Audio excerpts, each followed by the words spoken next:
Republican Senator Mike Crapo serves on the Budget Committee and you've spent months trying to work out compromises as a charter member of the Gang of Six. You know how this works behind the scenes. You're probably involved in all of these talks. So what do you see as the likely outcome? Can something be worked out that does combine the best of Harry Reid, the best of Boehner, and get us past this crisis?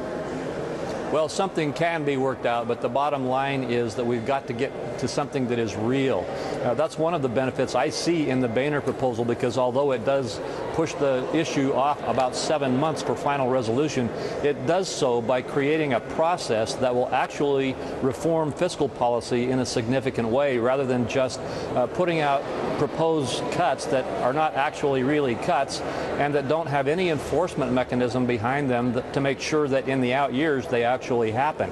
And part of what we're fighting about here is whether the proposed spending reductions can be enforced and made real, as opposed to be smoke and mirrors, frankly. Well, what kind of triggers or enforcement mechanisms are being discussed now, and what do you think is the best possible outcome?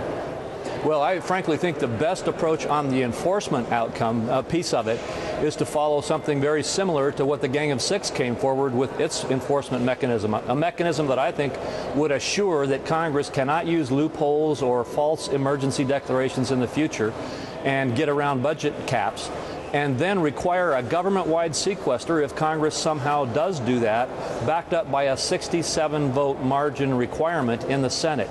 That kind of enforcement will assure people, will assure markets, and will ensure Americans that we will be able to count on whatever numbers are being put out with regard to the proposed reductions. To your knowledge, is Harry Reid or Democrats in the Senate discussing putting that kind of mechanism, that kind of trigger, to back up a Boehner proposal or other cuts as part of an eventual agreement? That would be a very huge step toward finding an agreement that could be agreed to by both sides. I think the key here is that we've got to have real reductions in deficit spending before we increase debt authorization by $2.4 trillion. And frankly, I think most Americans agree with that. Do you think the president should veto a short-term deal if that's what ends up on his desk next week? Well, I don't think that would be, I don't think a short-term deal is ideal, but it may be what Congress can do. And if that does get to the president's desk, I think it would be a huge mistake for him to veto it.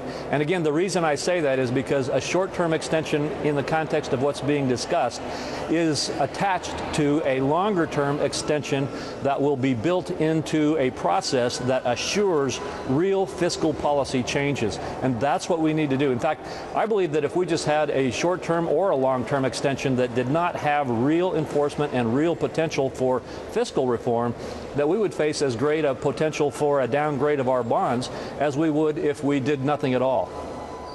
And bottom line, are you going to vote for Boehner when it comes up on the Senate floor, likely tonight?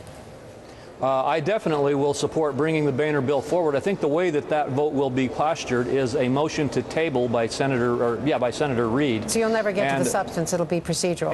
And it'll be a procedural vote, but absolutely, I will vote to bring the Boehner bill to the floor for a debate and a vote. Thank you so much, Mike Crapo. Good to see you, Senator. Thank you.